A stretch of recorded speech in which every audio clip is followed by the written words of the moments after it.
Coming up on today's episode. Sometimes it can be really quick. You can escalate it depending. And it makes them be a bit more competitive against each other to keep loans. 100%. So especially because they know you're getting the call from a broker. So it's like, oh, shit, you might actually refinance them. Oh, so yeah. then all of a sudden they're kind of like, yeah, let me just see what I can do. I even did it with my own one the few weeks I ago. love it.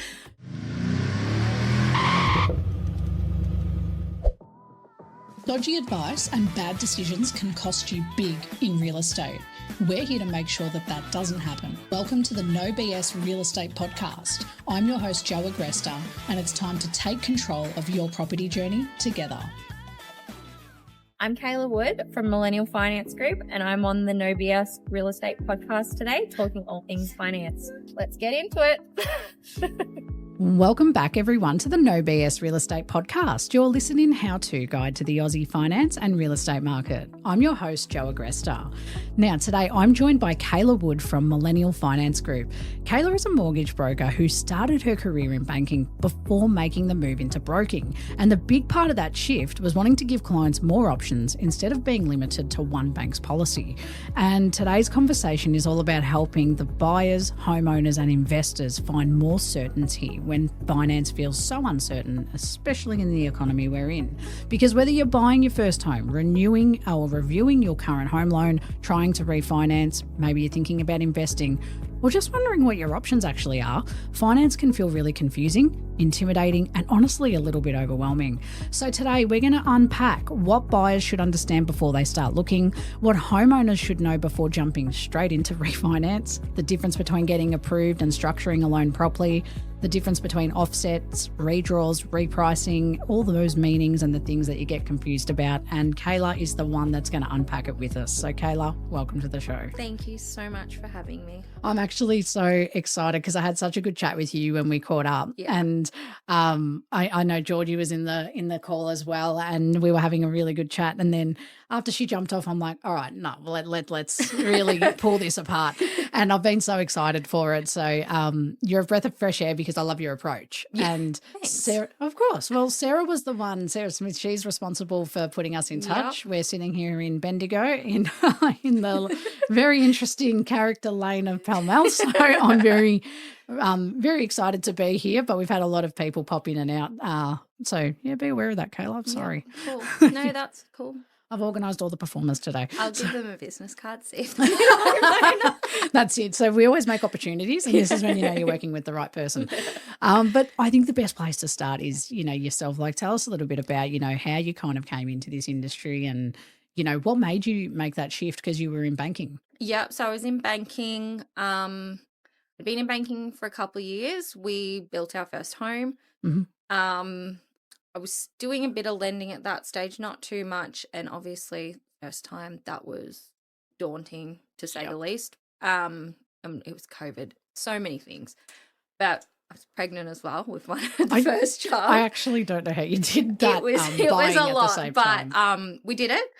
But now the bank was very structured. Their policy, and that was the be all and end all. When I left, I was opened up to all the bank different policies, and it meant a lot of people that I had previously said no to, I could have said yes to. So it was really more time to help everyone instead of getting into that small box. I think that's what stood out to me in our conversation was, the fact that you kind of are boxed into whatever the product that bank offers. Yeah. And it would suck to have to turn people away or say it's just not going to work for you. Yes, and it did. And so hard.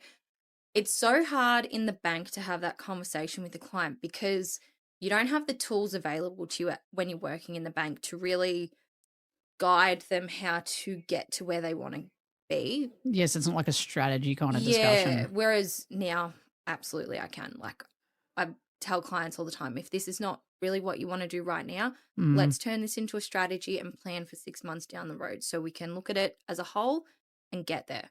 I think that's the key part that I find exciting about working with brokers is, you guys don't get paid till the end, which sucks for you guys. But but in saying that, for a consumer or like for a home buyer or even just a home owner, trying to assess, do they have the right bank?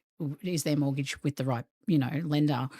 you kind of have that ability to unpack their finances and then set them up so they can achieve that goal. And that would be super rewarding. Yeah, definitely. It's a lot, don't get me wrong, to try and go through that. Like, I just recently sat down with a couple at their kitchen table and went through everything that they're spending and went through and sort of said, we're tight. This is what we're going to do. This is our best option right now. So we've got this amount of time to sort everything out. Here's some things, let's discuss some stuff we're buying and work out whether we feel like it's necessary, or if we could maybe put that on the back burner for, say, 6 months and get back on track. And that's exactly what we did. I think that's the hard part. It's the getting back on track. Yeah. But everybody wants to get back on track. Like, right now, things are so uncertain, obviously. And everyone's feeling the pinch. Like, it doesn't matter who you are. Like, even if you're a millionaire, you're still going to be feeling the pinch because you're going to be paying way more in tax than everything else is going to be taxed now. Like, that's what we're all hearing. The media's blowing us into a big thing. So everyone wants to be on track and feeling like they can survive this wave. So it's just a matter of figuring out how to do it. And doing it with the right broker or the right professional, I think, is key for that kind of success at the moment, because everyone's not. It is like the media has really pumped out the narrative that now it's impossible, now you can't do this, and all the people that didn't think about negative gearing are now thinking, oh, well, now I can't. And it's become really shit, you know, to have that message reiterated over and over.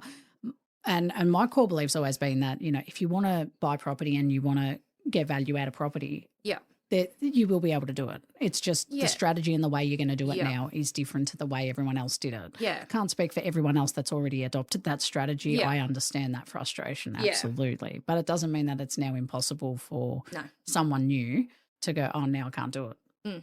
Exactly. Everyone can do what they want to do. It's just about figuring out how. Yeah. I think that's the key thing, is how do we get there? And that's what we're going to unpack today. And I think one of the things that I wanted to ask about was, you know, you've also crossed over into Millennial, like Millennial Finance Group. So, you know, you've moved different brokerages. Tell us a little bit about the work that you do with Millennial or how they operate. So Millennial operate, like, they've got commercial, agri, and asset finance all in one. So it's like, for lack of a better word, one-stop shop. Yeah. Which is great because we can all work collaboratively. You know, a client that has business stuff, you can kind of work together with one of the other brokers and do the whole thing together. And it's sort of, it makes it easier to plan.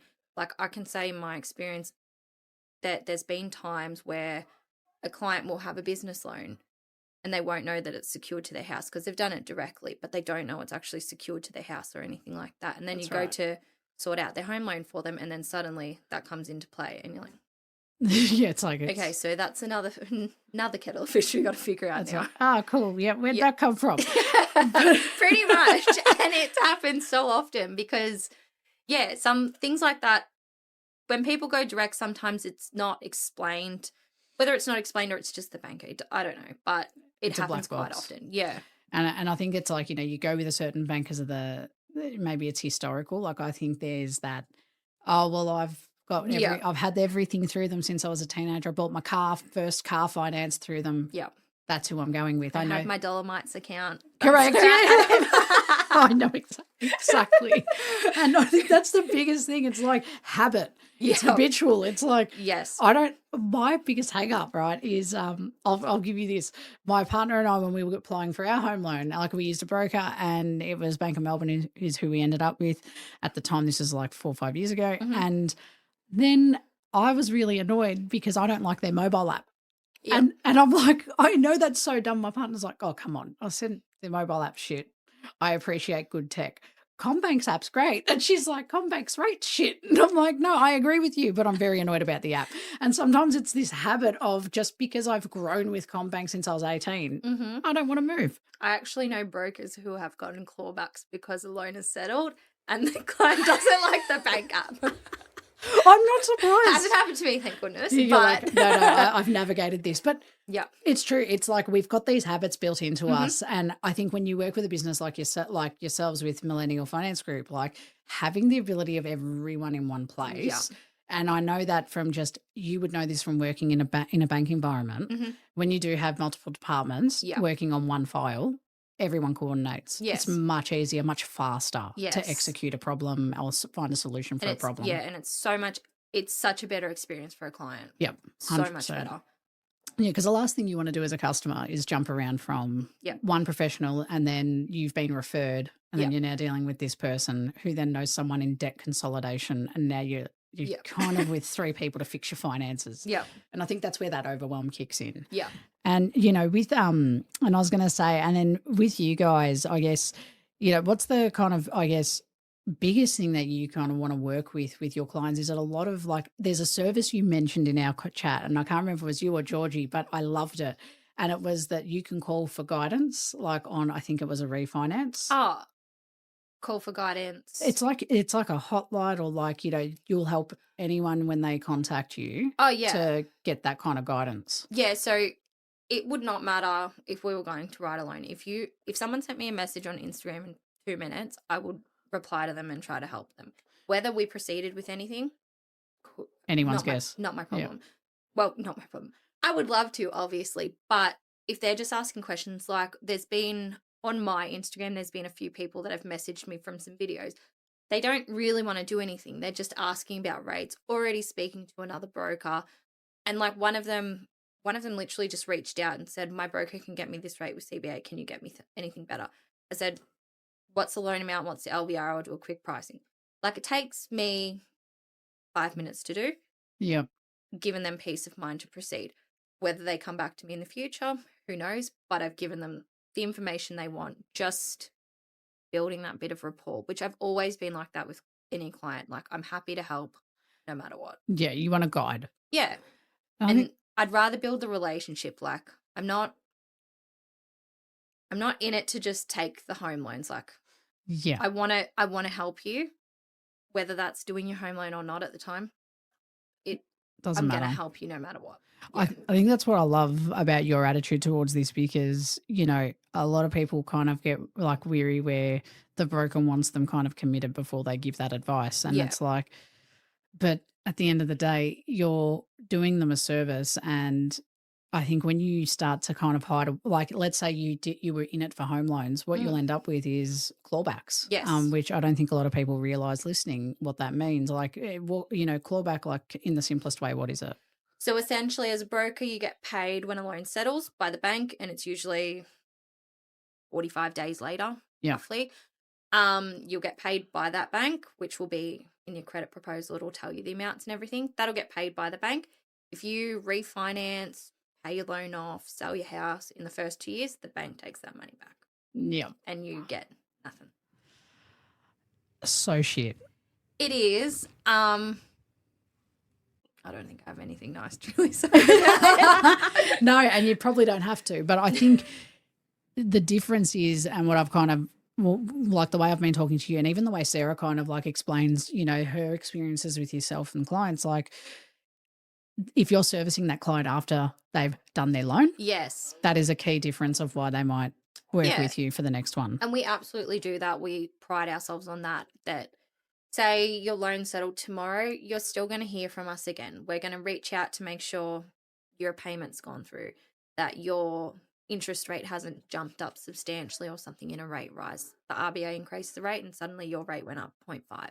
We want to hear about it. We want to try to fix that for you so that you're not going to go directly to a bank and refinance it. Like if you're not happy and you don't want it, we want to be the ones that fix that for you.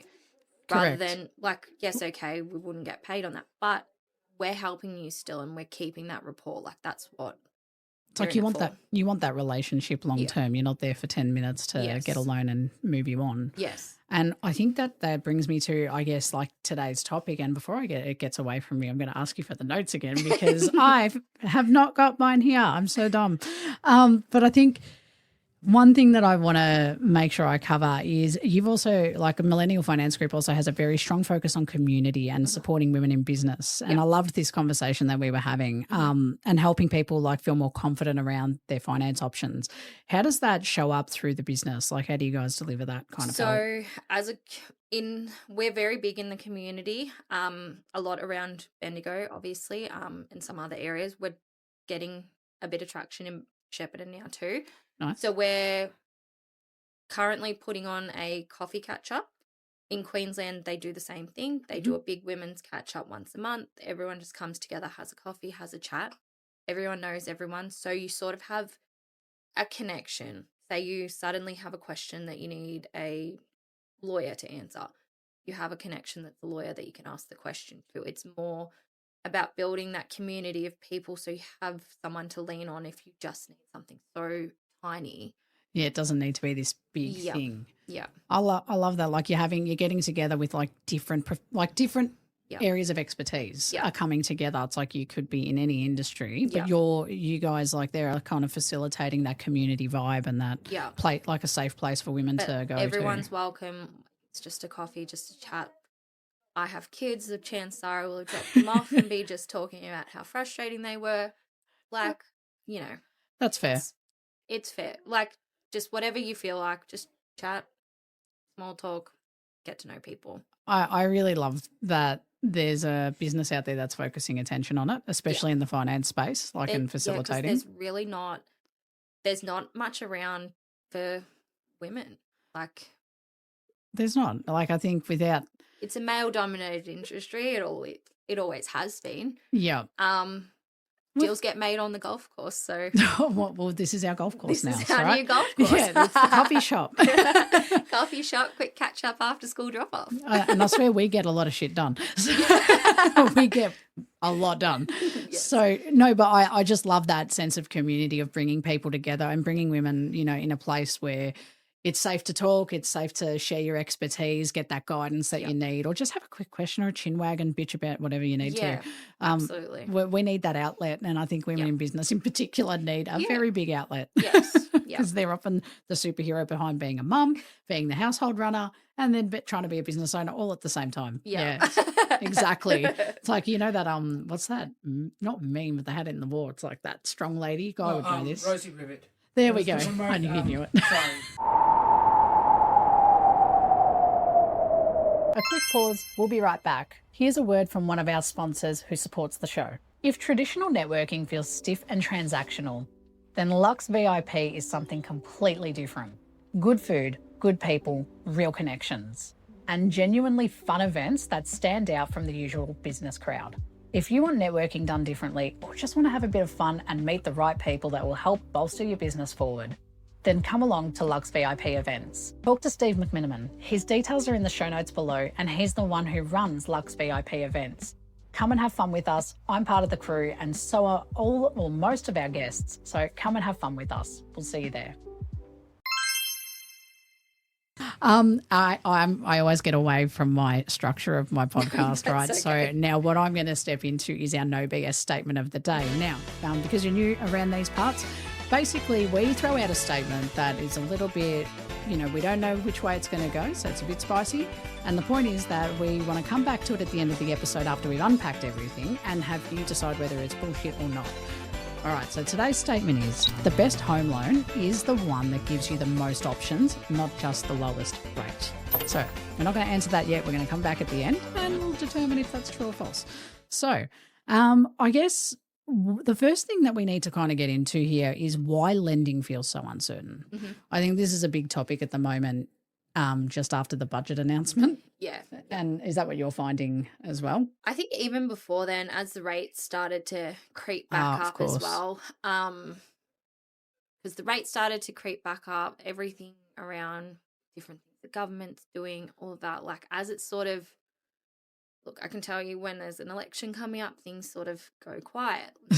And it happens about a few weeks before you notice that people go quiet because they're not sure which way things are going to go, which is fair enough. But yeah, the fuel, the RBA, everything, like it's very uncertain at the minute with the way the media's portraying it all.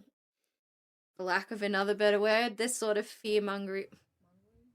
No, it is fear-mongering. It's like preying on that on the insecurity fear. and the fear. Look, don't get me wrong. I read it all. I see it all. I'm on one side of it, so I also can look at it with, understanding what things actually look like as well. But I can understand why that would, like, I have friends that call me asking questions. Of course. As soon as the budget dropped, I had 10 friends that have investment properties asking me questions. And I said, look, I haven't even looked yet. Can we talk about it in a couple of days? They haven't even released all the details yet. So it's still like a little bit of a black box. Yes, exactly. And I sat on a webinar the other day and they were explaining how most of it's not been passed. So, once again, like, we're putting this out to everyone right now and causing panic, really. Yep. And what are we hoping to achieve from that? Like, that's the part I don't understand. So I think that's the part that everyone kind of struggles with, because like it's been a very turbulent kind of 12 to 18 months, like cost of living pressure, inflation going up, fuel, war. And then on top of that, now we've got this kind of like the budget announcement. And I feel like when you're watching the media kind of pump these things out, you start to see everyone, the cogs turn and go, well, what does that mean for me? How do I navigate this now? Yep. And that's where people, like, before they start, I guess, lending, like whether that's a refinance or about to buy a house, like are you finding that you're starting to see a pullback of buyers or not really? No. So after the last rate rise, surprisingly, I'm seeing more buyers back in the game. That's so interesting. But prior, I found it was a little bit slower. But like even just this last week, like people making offers actually getting accepted, like even a little bit lower. So it's getting traction. Still going. Yeah. Whether that's actually representation of the houses that are being sold or not, who knows? Yeah, because that's just what I'm seeing. There's plenty of me around. I think so everyone could be different. Sorry to intrude, but Kayla, could you project a bit more? Oh, yeah. Sorry, put that closer. Cutting a bit in and out. Yeah. Sorry. I thought you were just scratching your beard hair at me, and I'm like, I really hate what you're doing. But now I get it. Sorry. I'll move closer. Because I sort of just started going backwards because I'm just getting comfortable. Yeah, good. I'm glad. I want you to be comfortable. But even if you're from back there, just project. Yeah. Okay. You can scream. It's fine. You're inner woman. Yeah. Let her out. I am woman. Hear me roar. I am But coming back, I think, you said you love working with, and this is the interesting part, because we have a lot of first home buyers listening to this podcast, right? Mm-hmm. And you said you love working with them. So what is it that, or what do they usually feel most nervous or unsure about when they first come to you? So in reality, the entire process. Absolutely. Because I find that first home buyers will have, asked a little question to a parent, a grandparent, an auntie, an uncle, a friend, and gotten teeny bits of information from all of that that's probably not relevant to them or not relevant to right now. So then basically we sit down, we have our initial conversation, which I try to make as informative as possible, but as specific to the stage that we're at. Yeah. So if we're looking for a pre-approval, it's really about borrowing capacity and deposit, and that's where we're at. I don't like to go into too much at once because it's too much information. Yeah, it's a lot to unpack. And I will sit there with a first home buyer on the phone at 8:00 at night on a Sunday. I'm absolutely happy to do that because I get it. Like, I was there once too. I had so many questions. I didn't know what I was doing. So I didn't know what, and I was building like it was so, you're like it's crazy. You're like, you're pregnant, you're building, you're helping others. But it's just, I try to be very specific on what stage we're at. So here's where we're at. We'll apply for pre-approval. Once we get the pre-approval, then I sort of go, okay, here's the next steps. And when we get to there, then we'll go over the next steps and just sort of break it down. Yeah, because if you try to explain, we'll get pre-approval, we'll get pre-approval, we'll get the application in, you make an offer, it's accepted, we need a conveyancer. we need to sign loan docs, we need evaluation, we need all these things to settle. Like all of that in one blow go for someone who's never done it before, it's too much. And I think this is where then you start to see some buyers switch off and they don't buy their properties for months. Yep. And they're in and out of that market. They're getting pre-approval after pre-approval, every 3 months at a time. And it's exhausting. Yeah. And it's a lot for them because at the same time, if we're redoing pre-approvals, their situation can't really change. They need to still be working all the days. If they, we're going in to do another 3. Oh, I just found out I'm pregnant. That changes things. That's things true. like that. Like it happens and it's fine. Like we work around it, but they kind of end up stuck. So it's sort of, especially obviously buyers agents are great with first home buyers. When we're looking just locally, I always suggest them to go into the real estate agent offices and meet some of the agents and get to know them, to say what you're looking for so that they'll call you. See, that's interesting that I don't think a lot of people still advise on, right? Yeah. They are too hesitant or they've been told not to talk to real estate agents. Yeah. And look, I can see every side of it. Yeah, of course. Like there's always going to be some bad ones in the industry. Yep. Any industry. But any industry has good and bad apples, right? It's like there's shit brokers, there's great brokers. Like I'll know an agent at one of the agencies and I'll suggest go speak to this one. If I'll give them a call, give them a heads up that you're going to give them a call, have a chat, say, look, I'm already pre-approved. I'm looking for a house under this amount. We really want 3 bedrooms, 2 bathrooms. Yeah. Can you let me know when something comes up so we can have a look at it and go? And there's no harm in it. Like I'm an ex-real estate agent. I did it for 6 years. Yeah. I tell you right now, I knew my stock. Yeah. So I knew when I had a buyer that missed out on something, the first thing I would do if I got a new property on market, I'd call them and say, hey, you remember how you were looking for that 3-bed, 2-bath in this pocket of the suburb? Yeah. I've got a new one coming to market. Do you want to come take a look? Yeah. And I think what we're noticing now is because of the real estate agents, funnily enough, are contacting a lot of the professionals at the moment looking for more buyers, right? But so they've got a lot of stock available, not enough buying power.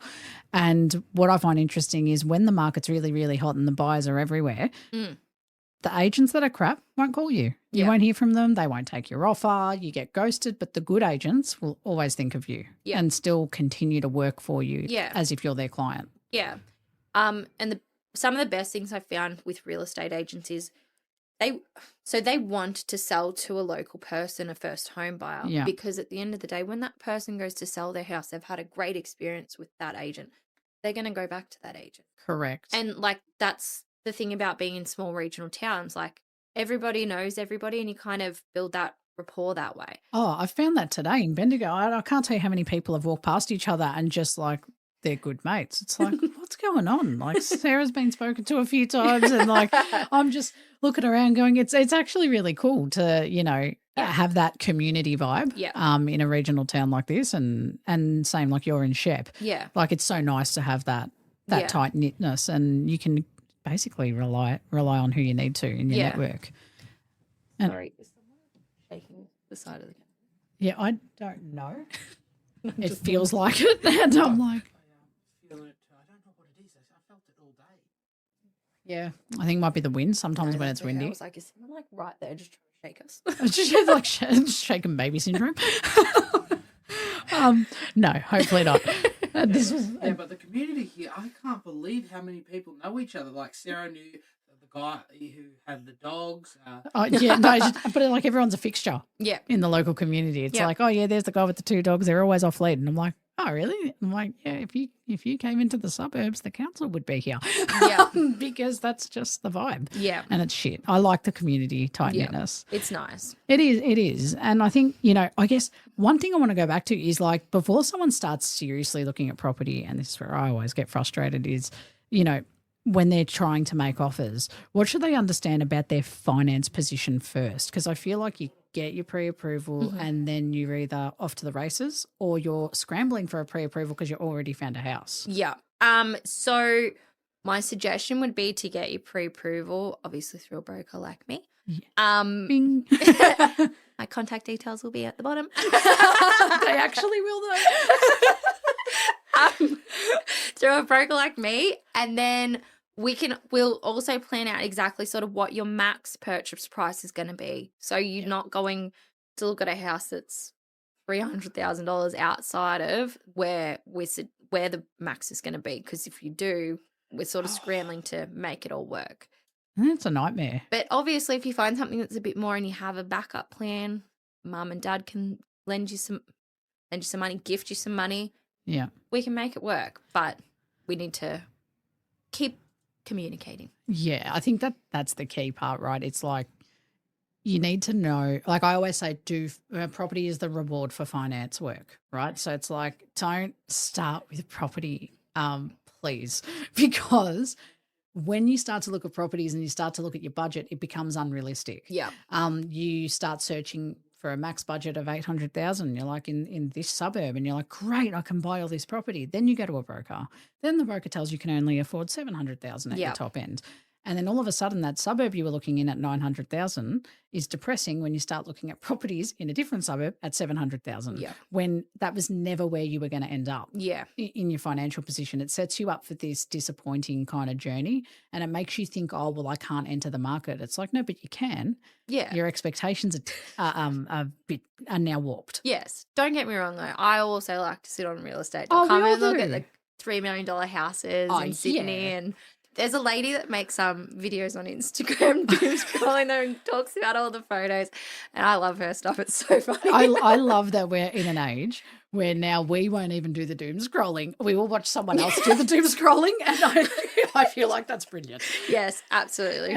And this is the adult version or the finance property version of when I see, like I know my cousins when they were kids, used to watch people playing video games. And I'm like, my kids still do that. And I'm like, what are you doing? Why? Just go play the game. Exactly. But that's us. We're like, why? Just go scroll realestate.com. No, we want to watch someone scroll realestate.com. I do both, but I do like her comments on them. Like, she found one a few weeks ago. It was like this mansion, and it had this grand room, and she's like, oh, isn't the red carpet just lovely?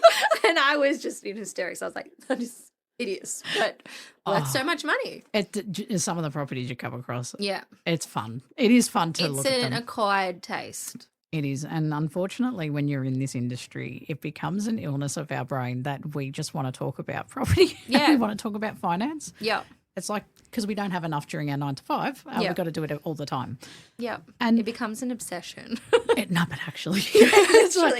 Because then when someone says, oh, yeah, no, I'm with CBA, it's like, why?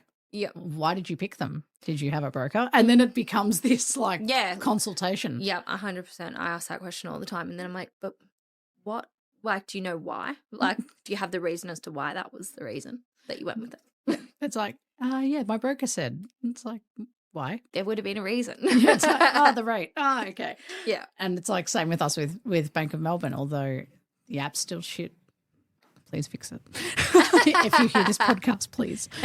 I want to use it.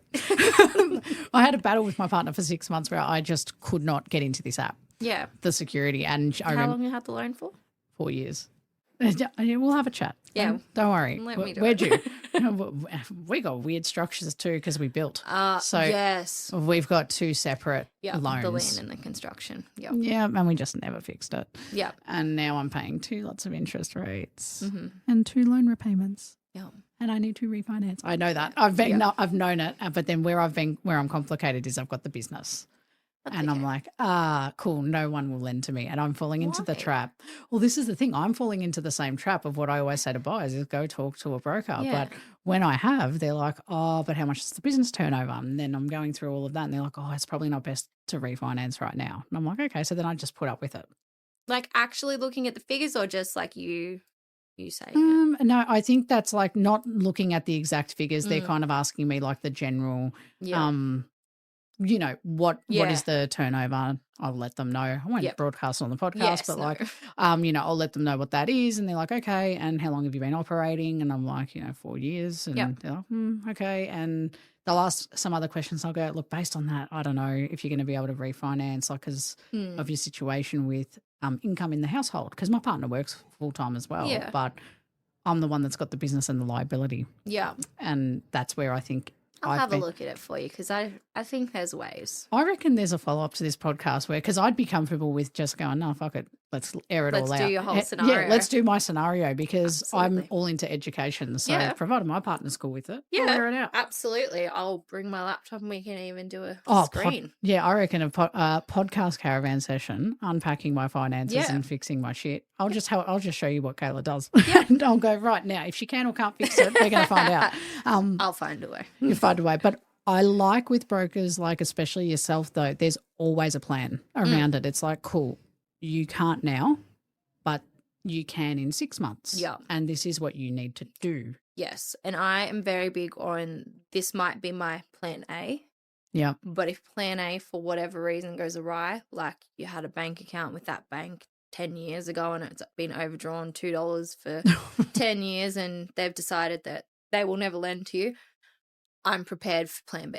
I've always got a plan B. Well, brokers are there to tell the story of how to do this. Yeah. And it's like they're gonna present you in the best possible light to your lender or your potential lender. Yeah. So they're not there to undo you and go like a bad reference. But we're also not there to judge. So it does not matter what you tell us.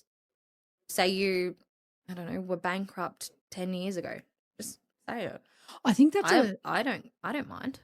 That's a big thing that I think a lot of people I'm always stressing is don't get hung up on like I said, I'm willing to lay out my situation. If someone's willing to give me some guidance or advice, I'm all ears because I don't want to live in that position if I don't need to. Yeah. It's like if someone says, hey, you got 2 loans, we can consolidate that and fix this little problem here by doing this and you'll have one rate. Oh, wow. Can you? Yeah. Oh, cool. Well, how do we do that? Yeah. Like this. Yeah. But a lot of it, like if I have to go back to my scenario, a lot of it is assumption. I'm like, it seems complicated when having a business that I own trying to go for finance. It just doesn't seem like the right move. It's not complicated for a broker. Yeah, in my mind it is. You won't be my first self-employed client. You That's surely true. won't be my last. But there's ways around everything and there's ways to plan. It's nearly tax time. Like that's the other thing. A prime example. Last year's returns might not be pretty. Yeah.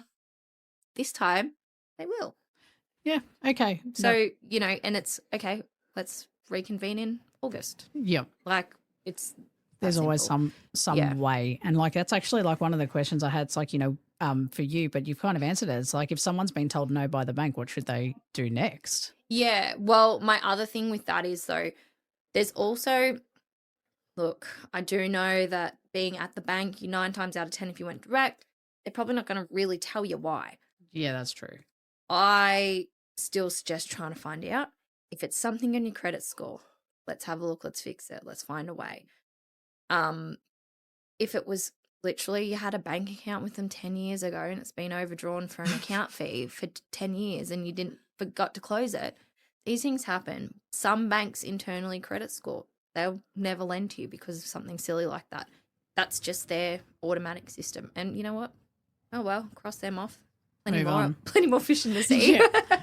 I think that's the attitude. So like, getting told no can mentally feel like a blow. Yeah. And it's like, but when you've got a professional that's working, it's different. It's a different kind of blow. It's like, no, there'll be someone else. Don't stress. Yeah. And these are like your second tier finance lenders sometimes, not always your top tier. I've had ones where one said no. I had one, what was it? The client kept their savings in their mum and dad's account.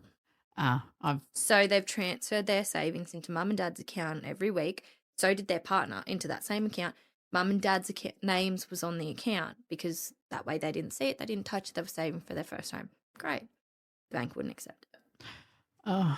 So in that scenario, that bank we originally went with wouldn't accept it because it was in their account. But if we transferred it back, it was in their account. Who accepts 1 day savings? CBA. Oh, really? So moved it straight to CBA, straight through. No problem. See, there you go. It's all about the lender's policy. Yes, what are they willing to accept? Yep. And then all the risk that kind of comes with it, what they won't negotiate on or what they will. Yeah, absolutely. I love this. And I'm so excited to get into this next part because it's our Reddit Real Talk segment. Yep.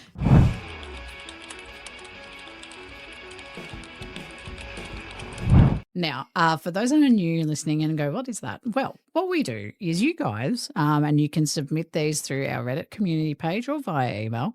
You guys submit to us Reddit stories that you've either posted yourselves or you've seen, and then you want us to unpack it with a professional. And I can't believe this segment's been going for as long as it has, but I'm actually so happy that you guys love it. So today's Reddit Real Talk is we're going to unpack this with Kayla and we're going to get her impression. So this post is interesting and it reads, I'm struggling to pay my home loan. Is it possible to reset the loan term back to 30 years? And then they go on to say, I took out my mortgage 5 years ago and after 13 rate rises, I am struggling to pay back my debt. My loan term was for 30 years, so I have 25 years left. Can I talk to my bank to reset the loan term to 30 years? This should reduce my payments. I am 45 years old in full-time employment. Partner is part-time employment 2 to 3 days a week. I tried to figure it out on the bank's website, but still to no avail. It's so interesting to me. Okay, walk me through it. First impressions. Okay, first impressions, you're not alone. Mm-hmm. This is a very common situation for people at the moment. There is definitely ways to do it. We can absolutely do it. It's just a matter of if nothing. So your income still supports it, and if we can do it, there are some lenders that are now doing 40-year loan terms. There's different things available. So it might be a matter of, okay, if it's right now you're struggling and 40-year loan term is going to suit you better, then that's what we're going to do right now. But when that situation comes up, I do like to have that conversation of, okay, but we want to try and get back to like 28 in 2 years' time. So plan around it is repayments might be reduced, you're going to pay a bit of interest, but can we get back to this later? Yep, 100%. Yeah. I think that's key, because when should existing homeowners be reviewing their home loan, like before they're under pressure or only once repayments start hurting? Before, look, I would always suggest that people review their home loan 6 to 12 months. Just Really? Rate review at least. Check in with your broker, ask if they can do a rate review. It's a, day or two turnaround. It's not a whole application. You don't need all your documents. It's literally send me the bank statement for the loan. We'll do a rate review. We'll let you know if we can get it down. That sort of stuff is important to do, because sometimes you will, like if the rates suddenly come down and your rate doesn't come down as much as the other one. Yeah, then there's better options. Definitely look to review it fully every 2 years. And that's like for refinance considerations? Potentially, yeah. Just to essentially make sure you're still on the best possible rate. Your lender still suits your situation. So your situation might have changed. You might have gone self-employed in that 2 years.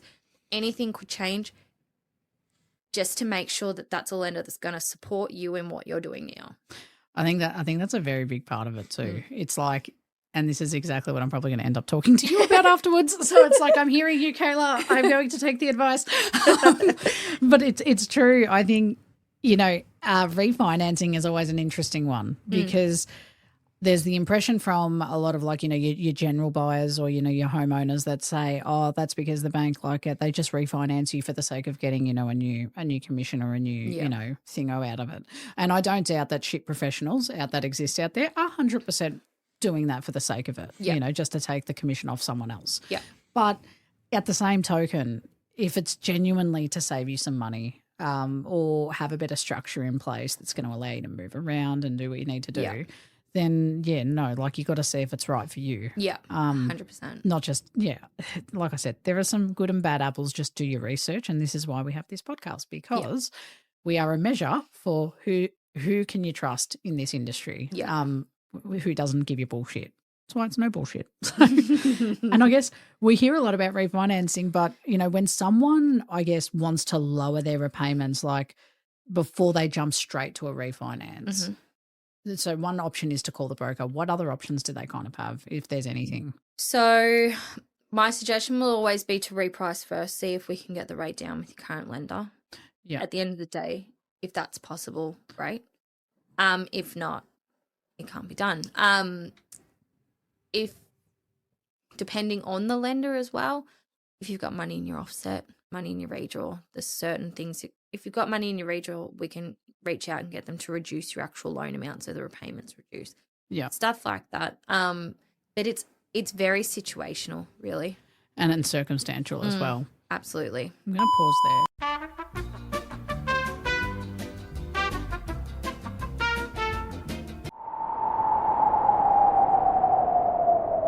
A quick pause. We'll be right back. Here's a word from one of our sponsors who supports the show. If you've ever considered investing commercially instead of residentially, then you need to have a chat with Michael Leipnick from Aston Constructions. Aston Constructions specialises in childcare as an investment strategy. They'll see through the project from development all the way to the end to renting it out. He works with investors looking for structured commercial opportunities beyond the standard residential path. If that's something you're exploring, his details are in the show notes below. Reach out and have a chat. So I guess you mentioned repricing. So can you explain that like in English, like when I say English, you know, layman's terms, like what does that mean? So your current lender, we can go back to them and request a rate reduction. Sometimes we are successful, sometimes we're not. Like it's not always going to work. We will sort of try to do that automatically in the background for you regardless every 12 months just to, you know, we'll send you an email, be like, hey, we just repriced your loan. If it's one that we've settled and we've got all the details, obviously, but hey, we repriced your loan. We got the rate down, you know, 0.05. It's not huge, but it'll save you a little bit of money for right now. Right. So it's like, it's not actually like having to move and reapply for a full refinance, which is involving a loan application. Yeah. Yeah. Gotcha. So it's just a quick thing that you can do in the background on one of the lender portals. And that's so good. Yeah. Sometimes it can be really quick. You can escalate it depending. And it makes them be a bit more competitive against each other to keep loans. 100%. So especially because they know you're getting the call from a broker. So it's like, oh, shit, you might actually refinance them. Oh, so then all of a sudden they're kind of like, yeah, let me just see what I can do. I even did it with my own one the few weeks ago. I was trying to, because our fixed rate was about to end and the rates were about to go up. And I was like, I want it fixed on the same rate. It's still available today. Get it done. I'm on the phone to them trying to do it. And I just set it up to throw it. I'm like, I am a broker. I've seen the email. This needs to be done today. I've already escalated it internally. Let's get this done. Yeah. So. And you got it done. I got it done. Well done. I love this. But and I guess like if someone and it's like don't impersonate a broker. Okay, don't take that as a tip. No, it was just more like he's saying these things, and I'm like, I've seen the email, mate. Like. I'm one of you, basically. I see your things. It's like, I see your shit. Yeah, I get your emails. And I love it because I guess if someone is struggling, like, you know, with their repayments, right, this is an important question because I feel like what should they do before things get worse? So obviously reprice, definitely. See if we can get a better rate. If that's not possible, see if we can afford to refinance, if we're in the right position to actually do so, if stretching the loan term's going to give some breathing room. Yeah, true. If that's going to work, that's great. If you're not in your 60s and planning to retire in 10 years, what's 30 years? Like, it's really up to the client. But if that's going to free you to not be panicked, then great, let's do that. Obviously, client's choice, but it's an option. Look, at the last sort of resort, and there's nothing that can be done if we can't fix it at a lower rate that's going to, you know, provide certainty around it with the rates going up and down all the time. At least that way, then when you do go speak to them about potential hardship, if that's the road we're going to go down, you've exhausted all options beforehand. That makes sense. Yeah. So it's like you're kind of doing it pragmatically. Yeah. I absolutely agree. And, you know, this next Reddit real talk that I've got is an interesting one, right? It's a loan structure, offset versus redraw, and why the lowest rate isn't the whole story. Yeah. So this one is titled Struggling to Understand the Benefits of Offset versus Redraw Account. This is so common. Even me and my partner went back and forth on this with our poor broker. I was like, I don't get it still. But now I do. But back then I remember being so like, Like, I don't understand. So this Redditor writes, I'm honestly embarrassed at this stage. I've never been super financially literate, but managed to put away enough money for a home with my partner. The mortgage broker is fantastic, but I've asked multiple times and still don't understand why one might be better. He said that an offset has the same effect as redraw, but we want to lower our principal loan so that when we refinance 2 years, so payments will be lower. What am I missing? I understand that the offset means I'll have more money liquid, but we have healthy savings and we'll be able to continue to add to them. So we don't need a large amount. We don't need large amounts of liquid. I like the way they wrote that. Isn't it more is it more advantageous to reduce the size of our loan directly? So when you sent me this question, I actually thought a lot about it. They can do both. From the sounds of it, they've obviously got savings and extra repayments. So you can put the money in your redraw to reduce that amount that's borrowed and put your savings in your offset. It's going to reduce it more. You're only going to be paying down the principal. Right. So you're saying it's not a one or the other option. It doesn't have to be a one or the other. Like most loans that have an offset will have the ability to redraw as well. You can do both. Yeah. So if your savings are separately in an account, sit them in your offset it further and have your extra payments in the loan. Like you could do both. Yeah. And basically pay significantly less interest and pay it off a lot sooner. So this is interesting because it's like, I guess, there's a key difference I feel in getting like a loan approval, right, in this way. And then you have all your little products like whether it's an offset and a redraw. And then there's a way that actually suits someone's life. Do you find that there is a difference with how you kind of go for loans at which lenders? Yeah. So look, a client who's a first home buyer may or may not be necessarily, if they're not buying at the top of their capacity. Yeah. They've got the potential to save money as well from the looks of everything.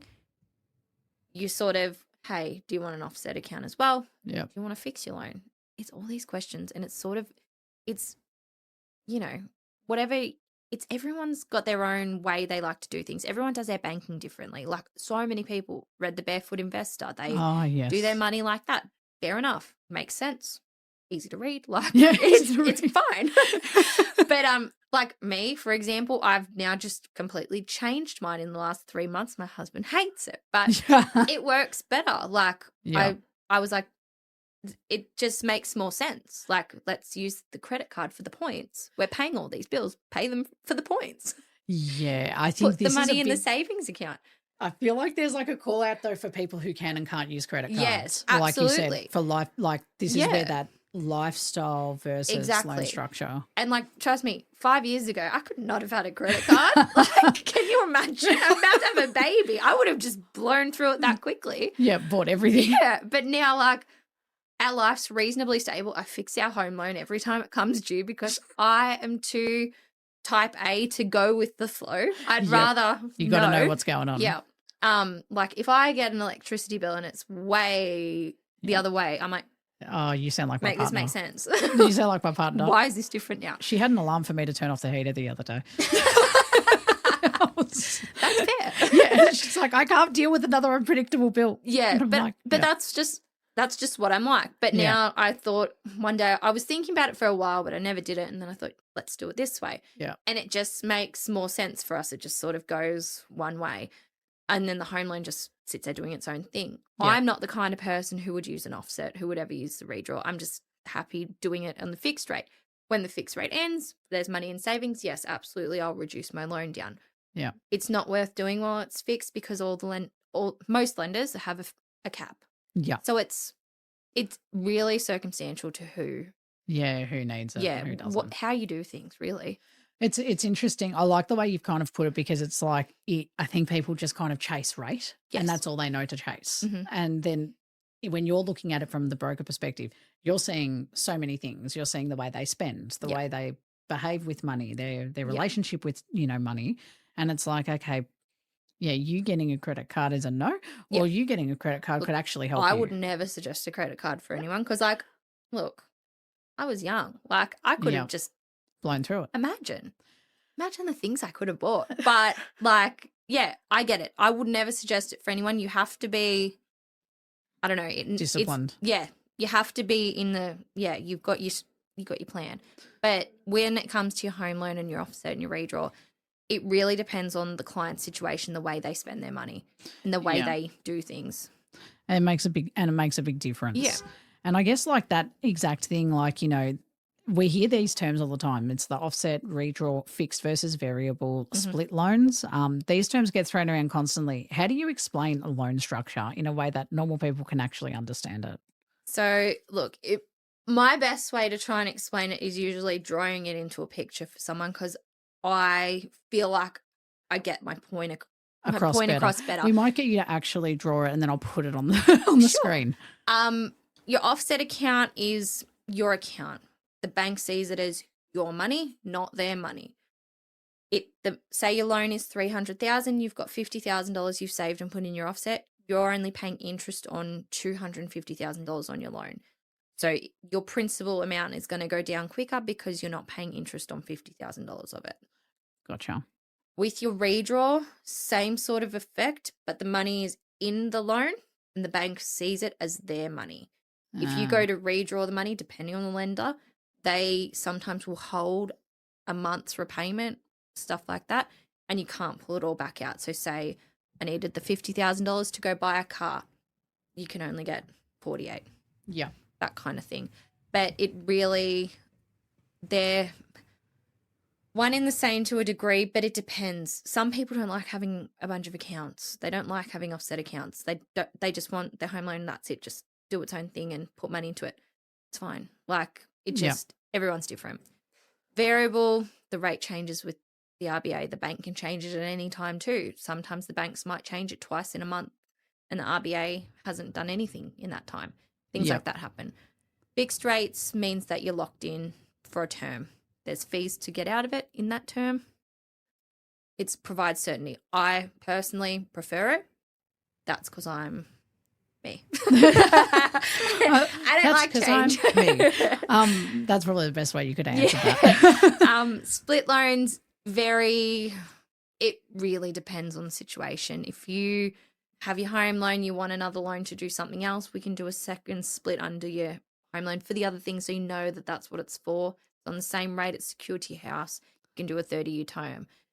If you buy a house and you were like, well, hey, I want to do $50,000 as variable because I reckon I could pay that off in a year whilst I fix the other portion of my house, and that just does its own thing. I can probably pay that part out. Stuff like that. Like it can be done. And like and going back to like today's theme of the episode, because I can't believe how fast the time's gone. I've had so much fun with you. You know, going back to that, like the core of the episode, it's such an uncertain time. Mm-hmm. These options that you've explained, you explain that really well too. And I am going to get you to draw a picture because I want to put it on screen. Yeah. But like, how do people that are feeling this way, like, you know, at the moment that are like, okay, this all sounds, you know, great, but I don't know if it applies to me. How does that, you know, how do I know? Reach out, have a chat. Look, I'm happy to chat no matter what your situation. If we don't do anything, we don't do anything. It will be a nice chat. Like, buy a coffee, it's fine. But I'm happy to chat, work out whether things suit you, work out whether you're in the right situation, or if we need to see if we can get something better. It happens. Like, there's no such thing as wasting time. Because either way, I'm going to probably learn something from you. The situation's going to be different to the other person's situation I've seen. Like, no two people's situation is ever the same, which I do find that people don't understand. Oh, no, we work at the same job. Like, they got their home loan with this bank, but you're not the same people and you're not in the same situation. Yeah, it's like whatever you put into that loan is different. You know, how old you are is different. Like, it's one of those things. And, and I don't think people fully understand that when it comes to lending. I think that's the hard part. It's also the judgment, you know, not being judged. Yeah. Like, it's a conversation. I always say it costs nothing to have a chat. Absolutely. Just ask the questions, because if you're able to, like, Kayla's made me so comfortable. I'm going to do a whole podcast with her unpacking my financial stuff. Yeah, sounds good. I think that'd be a really interesting one to take, you know, to go through together, because it's hopefully going to help you guys learn too, like that. Just lay it out, see what happens. If people want to send in some scenarios as well, we can 100%. Do stuff like that. Yep. Absolutely. Actually, I'll put that out as a call out. If you don't feel comfortable to like identify yourself and say, I don't want to name who I am, no worries. Send your situation. Yep. Kayla will send you back some questions potentially. Yep. And then we'll unpack it and do like a personalised episode for you. Absolutely. Great idea. We'll do that next time. And I think, I guess, Hal, for for the people who already own a home and are thinking about upgrading, investing, or maybe using part of their equity, what's your final thoughts or a takeaway for them? Definitely there's a lot that can be done. The conversation needs to start, and then you can understand where you're at, what we can do, what we can't do, get a valuation, the bank assess valuation, and see what sort of equity is there, what you want to do. If you want to buy an investment property, if you're wanting to buy an investment property with everything that's just happened, my suggestion is going to always be have a quick chat to your accountant first to understand what that looks like for you first, and then we can go from there. And then the broker comes into it and works with your accountant. It's very different.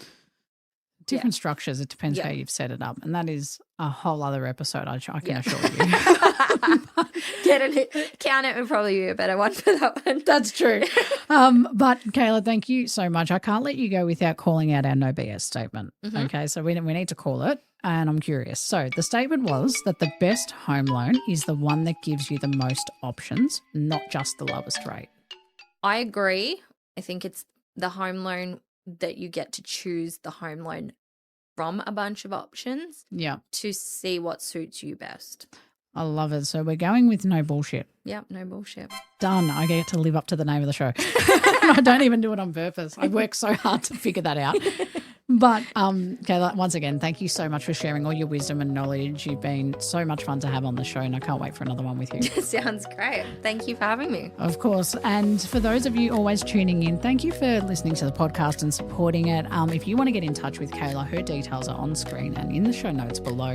And as I always say, it costs nothing to have a chat. Pick up the phone, ask a question, DM her on Instagram. The details are also there. And, whether you're buying your first home, reviewing your current home loan, trying to refinance, whatever it is, have a conversation. Nothing to be afraid of. Thank you everyone for tuning in as usual. This is the No BS Real Estate Podcast. I'm your host, Joe Agresta, and we'll see you next time. Bye for now. That's a wrap for this episode of the No BS Real Estate Podcast, powered by Abodi AI. If you found this conversation helpful, don't forget to subscribe, leave a review, and share this episode with someone who might need it. If you're looking for more guidance on your home buying journey, you can visit www.abodi.com.au for expert advice, property insights, and the tools you need to find the right home with confidence. If you're already on your journey, you can also download our app. Just search Abodi AI on the App Store or Google Play.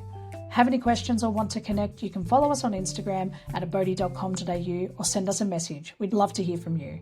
Thanks for tuning in, and we'll catch you in the next episode.